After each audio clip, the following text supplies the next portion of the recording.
Hello, നമ്മളിന്ന് പോകുന്നത് പാലാപ്പള്ളി പെരുന്നാളിലാണ്. നമ്മുടെ പാലാ ജൂബിലിക്ക്. അപ്പോൾ ജൂബിലിക്ക് വേണ്ടിയിട്ടുള്ള ഒരുക്കങ്ങളെല്ലാം ഇവിടെ നടന്നുകൊണ്ടിരിക്കുകയാണ്. മാതാവിനെ വരവേൽക്കാനുള്ള എല്ലാ കാര്യങ്ങളും സജ്ജീകരണങ്ങളും റെഡിയാണ്. അപ്പോൾ നല്ല തിരക്കുണ്ട്. അതിൻ്റെ കൂടെ തന്നെ മഴ പെയ്തിട്ടിരിക്കുകയാണ്. അപ്പോൾ നമ്മുടെ ക്രിസ്മസും വരാറായല്ലോ. അപ്പോൾ അതിൻ്റെ ഒരുക്കങ്ങളുമുണ്ട്. അപ്പോൾ അതെല്ലാം കൂടെ കാണാൻ നല്ല രസമാണ്. അപ്പോൾ അതിനുശേഷം നമ്മുടെ കടകളും കാര്യങ്ങളെല്ലാം അവിടെ തയ്യാറാണ്. അപ്പോൾ നമ്മൾ മാതാവിൻ്റെ അടുത്തെത്തി. നല്ല തിരക്കാണ്. അപ്പോൾ റാസയെല്ലാം വരുന്നതേ ഉള്ളൂ. അതിൻ്റെ ഒരു തിരക്കുമുണ്ട്. അപ്പോൾ നമ്മളവിടെ നിന്ന് കുറച്ച് നേരം നമുക്ക് പ്രാർത്ഥിക്കാനുള്ള സമയം കിട്ടിയുള്ളൂ. അപ്പോൾ നമ്മളവിടെ നിന്ന് കിട്ടിയ സമയം കൂടി നമ്മൾ പ്രാർത്ഥിച്ചു. നമ്മൾ നേർച്ചയും വാങ്ങി.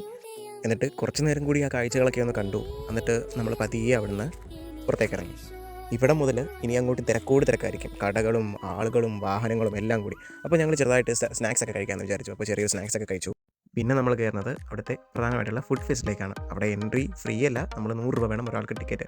അപ്പോൾ നമ്മൾ 2 ടിക്കറ്റൊക്കെ എടുത്തു. എന്നിട്ട് നമ്മൾ അകത്തേക്ക് കയറി. അവിടെ കയറിയപ്പോൾ കുറേ കടകളുണ്ട്. നമ്മൾ പക്ഷേ അവിടെ നിന്ന് വളരെ കുറച്ച് സാധനങ്ങളെ വാങ്ങിച്ചുള്ളൂ. ചേമ്പ്, പിന്നെ ഈ മുട്ടയുടെ സാധനം. ഇതെനിക്ക് കണ്ടിട്ട് കുറേ നാൾ മുതൽ കഴിക്കണമെന്നുള്ള ആഗ്രഹമായിരുന്നു. ഈ ഇൻസ്റ്റയിലൊക്കെ വന്നിട്ട് അത് കഴിച്ചു.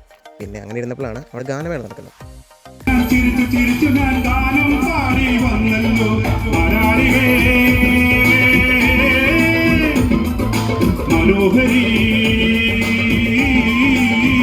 അങ്ങനെ ഞങ്ങൾ ഗാനമേളയെല്ലാം കണ്ടുകൊണ്ട് കുറച്ച് നേരം നിന്നു. എനിക്ക് ഒത്തിരി ഇഷ്ടപ്പെട്ടു. പിന്നീട് ഞങ്ങൾ പുറത്തേക്ക് ഇറങ്ങിയപ്പോഴാണ് അവിടെ റൈഡ്സ് ഒക്കെ കാണുന്നത്. അപ്പം നമ്മൾ അതിൽ കയറാനായിട്ടൊന്നും പോയില്ല. ആദ്യം ഞങ്ങൾ തീരുമാനിച്ചായിരുന്നു കയറുന്നില്ല, നമുക്ക് ഫുഡ് കഴിച്ചാൽ മതി തീരുമാനിച്ചിട്ടാണ് ഞങ്ങൾ അകത്തേക്ക് പോയത്. പിന്നെ കുറച്ച് നേരം കണ്ടിട്ട് ഞങ്ങൾ പുറത്തേക്ക് ഇറങ്ങി ഞങ്ങൾ തിരിച്ചു വരാനായിട്ട് വന്ന വഴിക്കാണ് ഒരു കലാകാരൻ. അദ്ദേഹത്തിൻ്റെ പരിപാടി എനിക്ക് വളരെ ഇഷ്ടപ്പെട്ടു. നിങ്ങളൊന്ന് കണ്ടു നോക്കൂ.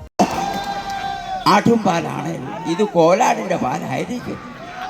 ഈ കോലാടിൻ്റെ പാല് കുടിച്ചാൽ ഞാനിങ്ങനെ കോല് പോലെ ആയത്. അതുകൊണ്ട് ഈ പാൽ എനിക്ക് വേണ്ട കേട്ടോ.